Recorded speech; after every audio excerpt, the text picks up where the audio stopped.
You know, nuclear power is a clean, efficient, and virtually inexhaustible fuel source. Many people rely on it.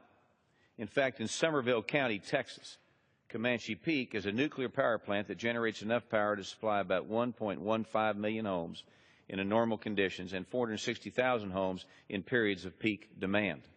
Nuclear waste, however, must be isolated for tens of thousands of years to safely degrade.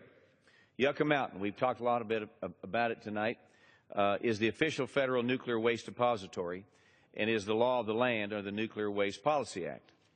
The Department of Energy has concluded that the repository would have little to no adverse impact on future populations or the environment.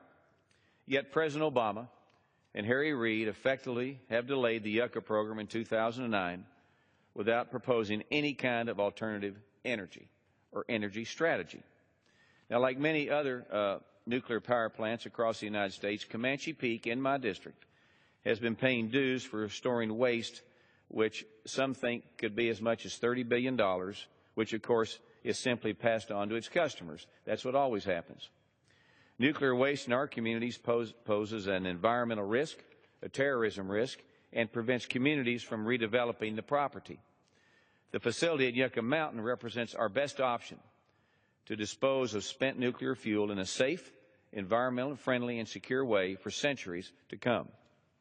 Now, if we fail to act, we will continue to spend billions of dollars storing nuclear waste in a way that ultimately leaves our communities vulnerable to environmental disaster or terrorism. We cannot punt this problem to future generations. We have a habit of doing that. We need to find a solution, and we need to find that solution today.